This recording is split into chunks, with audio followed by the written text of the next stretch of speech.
Hello and welcome to the Awaken Feminine podcast. I'm your host, Kaki Lee, a mindset coach and healer who's on a mission to share the love and wisdom of inspiring women from around the world who have gone through adversity and turned their pain into purpose. Today, I'm excited to be interviewing Integrative Nutritional Health Coach, Aarti Primalani, who I know has so much love and wisdom to share with us today. Do I have you here, Aarti? Yes, hi. Hello, everybody. Hello, welcome. Thank you so much for joining me on this podcast. Before we get started, can you share a little bit more about who you are, what you do, and where you're joining me from? Okay. My name is Aarti Primalani, as you know, and sometimes people call me Joanna. I'm speaking from Los Angeles, California, and it's lovely weather at present. And I help women over 40 lose weight without starving. And I like to work with women who think that food is punishment, but actually it's not. We can enjoy and eat it. Yes, I love that.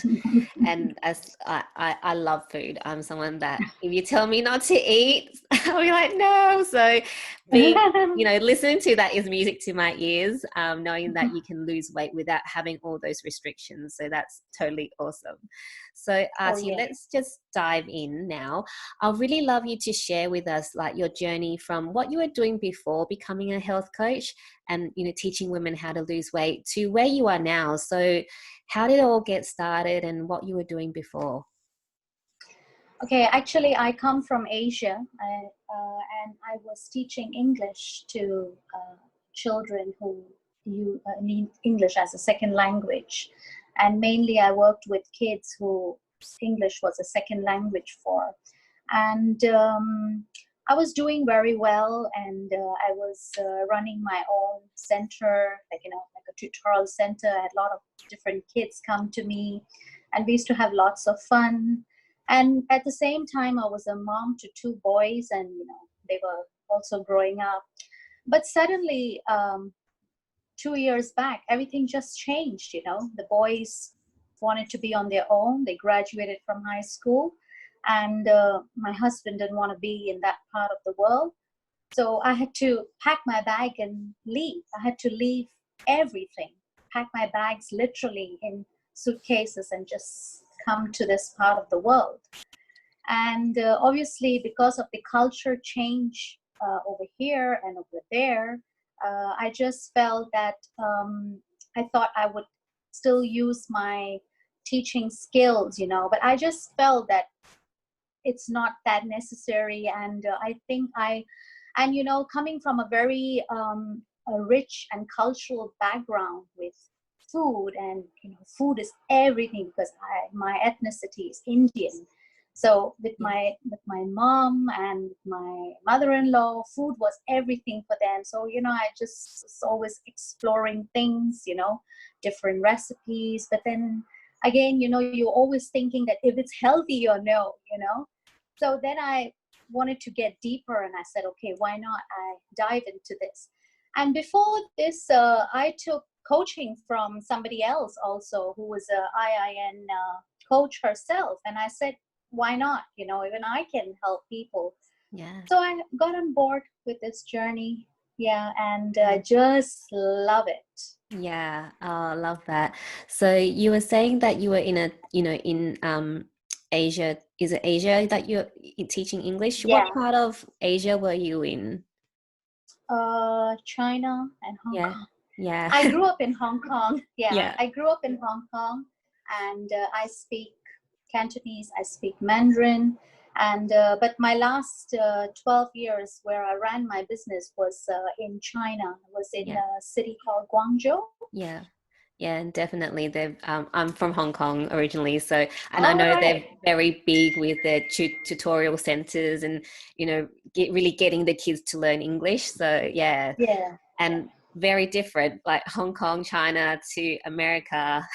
Oh yes, completely different. It is literally uprooting and putting yourself in a completely different space. So that's amazing that you got to where you are now and go, okay, I'm going to do this from what you were doing for so many years. So that's really cool. So, Yeah. I always like to ask my guests, did you have a spiritual awakening or aha moment that really led you down this path? You said you were working with a coach, but surely there was something that kind of triggered you going, well, I can do this. Like, what was Yes. that moment? Yeah, during that transition, I was having, I went through a lot of emotional stress myself, because I think the transition was scaring me, and, to drop everything and start new. I think that took a toll on my health. Yeah. So I used to get these very emotional, triggering pains in my body, and the doctors, nobody could figure out that what's going on, everything is fine. So then obviously when I dug deeper into it, it was like a pain, that emotional pain that was triggered by stress. Yeah. And obviously as we get older, there are some foods that trigger us, and I always saw my mom, she was it's like a muscular pain. She always had this pain, and but she would say it still is okay. And she knew some foods were triggering it, but still, she didn't want to investigate so much. So I'm like a very, very deep digger, I wanted to know what's going on with my body. So yeah, that was the aha moment I had. And another thing is, obviously I went to the doctor for this type of pain that I had, but I was holding the medicines in my hand, but you won't believe it, I did not take them. I threw them because I didn't want to. I wanted a more holistic and a natural approach, So that's when I started all this digging and my journey, and realized, oh no, you don't have to do all this. There's another way to listen to your body. Yeah. I absolutely love that. You probably don't know this, but I'm a pharmacist in my past life. So all about medicines and all those kind of things, but now really learning that, the holistic approach. I mean, I'm not a health coach, but I'm more around mindset and things like that. But it is like everything that happens in your body can cause different reactions in your body. So your emotions, everything is connected, mind, body, spirit, right? So I just love that you went, I'm not taking the medicine, I'm going to do this naturally. So that's awesome. No, I do take medicines, please don't get me wrong. Yeah. But for this just felt that it's not only the medicine will cure it, there was something more to it. Yeah. Oh, there's definitely a place for medicine. I'm not saying that don't take medicine. I mean, we can't do without it. You have, there are certain things that you just need it, right? But there are things where things are overprescribed. So, yes. So it's really looking at working together. I think the holistic approach is always considered alternative. So is really having that integration with Western and the alternative or complementary therapies. Whereas it's always been very Western medicine is the only thing that works. Well, no, because if you look at, a lot of Asian, like Chinese medicine, for example, that's been around for thousands of years and it does work, but there's no scientific evidence. But science hasn't looked at everything either, right? So just needing to be more open-minded. As you said, it's all connected, mind, spirit, body, Yeah. So, sure. Yeah. So Aarti, having gone through all that you've gone through, like moving from one place to completely uprooting after so many years to now starting this completely new career from what we're doing, what is your personal mission? What are you here on this earth to do? I want to help people to look at the same way, like how I thought. It's just not like unknowingly just cure the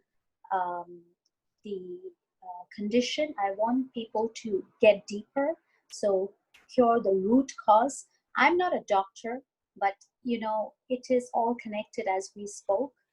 So I hope that I am able to help people see that, look at the root cause rather than, just the surface. Yeah.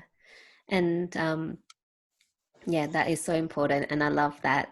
That's what you being the investigator, that you're saying that you like to just really go in to find out what is actually the issue and, digging that out. So I love that. That's really great. So, sometimes my family calls me food police. Food police. Oh, food police. I don't know I think if you came to my home, you'd be like, what are you eating? No. I don't. Just joking, they're just fooling around, because yes. I think that I've always been like this. It's just that it's coming out now, like it's being voiced now, Yeah. And I think sometimes it takes, that journey for you to go through to realize, oh, I've always liked this. Why didn't I do this sooner, right? Yes, true. Very true. Yeah, love that. So, Aarti, let's get a little bit more deep and personal with you. Are you up for it? Sure. Awesome. So, can you share what you believe is the greatest lesson you've learned in your life so far? I think the greatest lesson I have learned that we have a lot of potential, and everything is within us. It lies within us. We just have to tap. It's like a switch that you got to switch it on and off, and it's all within us. There is nothing outside. Even though whatever we go through, our emotions, our feelings, everything is just within us. So it's very important to look inside rather than outside. Yeah. I love that. It's so true. We're always looking for external validation and external answers, right, when everything's in here. So, Aarti, was there a particular experience or like a group of experiences that's caused you to really learn that lesson about looking within rather than looking outside? Actually, I have been very fortunate to have a great spiritual master who has been guiding me for so many years. Wow. And whenever I just don't feel well, I just try, again, go inside and connect, and I get the answers. Yeah. I'm not saying I am God, but, it's just that I always, whenever there's something I see it's not working, I got to look back, you got to, like, how you take notes, you always go back to your notes, Yeah, having that reflection as to why are things happening and seeing patterns and dissecting and investigating, right? Like what you usually do. So that's really awesome. So can I ask you, with you saying that you've got a spiritual master that guides you, is it like, how did that come about? Like, were you quite young when that happened, or was there something that happened when you started going, oh, I've got this guidance? Actually, that's a very good question. Actually, as I told you, I come from a very rich culture background, both sides, from my parents' side and my in-laws' side. So there is always in a lot of, we do a lot of we have a lot of festivals, and we do a lot of prayers. So when you're young, is even though you are introduced to it, if your parents are telling you, we'll say, yeah, okay, we believe you. But so this was always happening with me. But in 2011, I was, how anybody would just, in Asia is very small, there's a lot of conventions happening. So there was a convention happening that I went for, and I just felt that, the connection with the master, that the chords were just joining, and I'm really, really so grateful to have him in my life to give me all the guidance that's happening, So so in 2011, the adult awakening happened. And And from there, it's like, when you enroll for any courses, you're just going to go for part 1, but always there's a part 2, part 3, right? Yeah. It doesn't end, always there's continuous learning. Yeah. So it's exactly the same, Yeah. Yeah.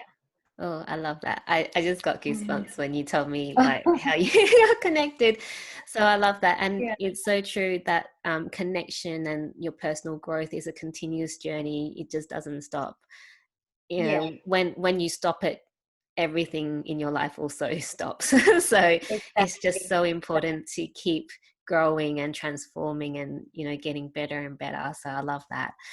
So Aarti, having gone through, some of the things that you have gone through, what are the tools or teachers that are really helpful with helping you, I guess, not well healing, but also getting into that right frame of mind to continue doing what you're doing, because it is quite a big emotional thing to move from one country to another, where you're starting all over again after having built such a great business back home, right? Yeah. So what were the tools or teachers that really help you to make sure that you don't go into this deep depression or go crazy? Because some people do when they, the environments change. So yeah, can you share that with us?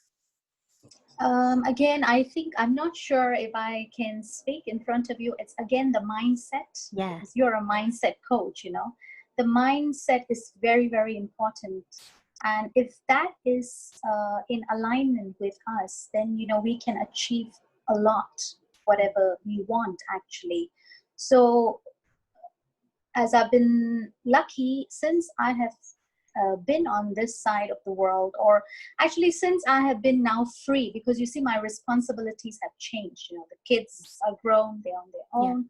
So I had a lot of time to do self-study and to look into, and of course, really thankful I've got very nice mentors that I have come across. Yeah. So every day just practicing with them, to keep Yeah. me going.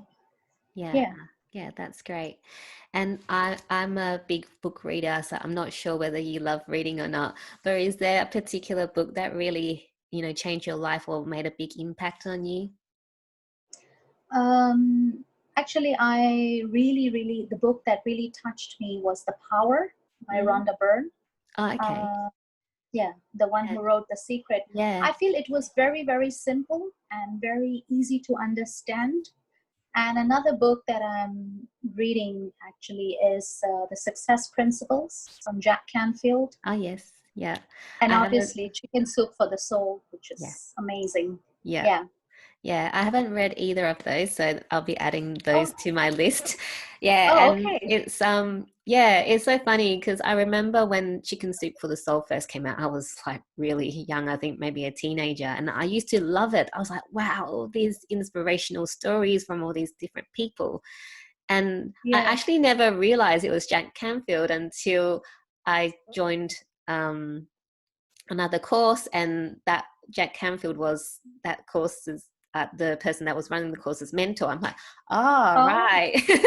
So okay. it's all this Again, interconnectedness, right? I dig. I always will. I know I've been reading Chicken Soup for the Soul since I was little, but when I heard Jack Canfield's story, it was so inspiring. And Mm, another thing I would like to share, I am really inspired by people like that. I really look upon to them, like yeah, if they have, because if you read his story, I don't know how many publishers' doors he knocked yeah, just to get his books published. So yeah, it's really inspiring. yeah, And I want to be an inspiration to people yes, like that too. yeah. And it's that persistence and knowing that you're here for more rather than go once there's a roadblock and just going, oh well, I can't do this. It's really that, again, that mindset work to keep going and keep Yes. going and having that belief and having that faith that Yeah. everything's going to work out. Yeah, so I Yeah. love that. When we talk about mindset, it's not that we don't have bad days. Yeah, We of do. course. But again, we just have to pick ourselves up and, Yeah. carry on. Yeah. Instead of like being in your pity party for like weeks or months or years on end, is having that awareness to go, all right, stop now. You've been, you know, going Yeah, over this for the last absolutely. whatever, however long, and just, you know, carry on. Yeah, definitely. I think it's such a great reminder. So thank you for bringing that up, that even though you do all the mindset work, you're a human being. You have emotions. You don't become this like emotionless person that's like, oh yeah, yeah, do whatever. Like, yeah, No, it doesn't work. no, it doesn't work that way. You're an emotional being, and it's just having that, it's more having that self-awareness to continue and work through it. Yeah. So Sure. Aarti, at the moment, you know, the world has been in a big shift, this big change, especially this year. So there's a lot of Yes. people right now that are, you know, pivoting, making changes, you know, really waking up to what wasn't working for them, and, you know, moving in a different direction. So what advice or Mm-hmm. recommendation would you have for anyone that, to get rid of any limiting beliefs or fear from even just taking that first step to making that change in their lives? I think we must, again, I think we must remind ourselves that we are abundant and we have a lot of abundance within us. And again, look inside. Everything is there. Yeah, There is nothing outside. love that. Thank you. Mm. It's such beautiful advice. And yeah, I really truly believe as well. Definitely resonates, looking inside rather than outside. Yeah, definitely. Yeah. And want to ask you, if you could time travel to a younger version of yourself, what advice would you give yourself? I would say follow your dreams and your vision. Just Yeah. keep doing what you think is right, because there'll be a lot of roadblocks on the way. We can do it. Again, it's our, but I don't know why this wisdom comes to us when we are older, unfortunately. Yeah, I guess experience, right? And joining all the Exactly. dots. But yes, I love that. You know, follow your dreams and really believe in yourself. Yep, do what you Yeah. love. I love that advice. Thank you. So, Aarti, let's take a bit of a turn. I am all about self-love because part of my journey was really to learn to love myself. I didn't love myself, so things just fell to pieces for me. So yeah, I'm a big self-love person. So as a, you know, busy entrepreneur, what are your top 3 go-to activities to make sure you give yourself some self-love? I love doing yoga and I love singing. Yeah, Singing is, and I love to sing it on the mic and then yeah, record it, yeah. send it to my friends and Oh, family. lovely. And as you know, my ethnicity is Indian. I love singing Yeah, Bollywood songs. yeah, And another thing I really important thing for me is my me time. It's very, very important. Again, otherwise I just feel I'm falling apart. So I like mhm, to have some time to myself, any time of the day, yeah, especially mornings. yeah, yeah. Mornings Mm. is like the magical time to just Yeah, have that me time, isn't it? I love it. Thank you yeah. for those tips and advice. And I just love that, you know, you can just make such bold decisions, you know, and also to really have that mindset to just not be affected by, you know, those big changes in your life.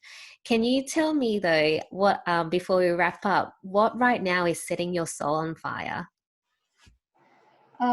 Setting my soul on fire is I just feel that I want to continue doing what I'm doing, and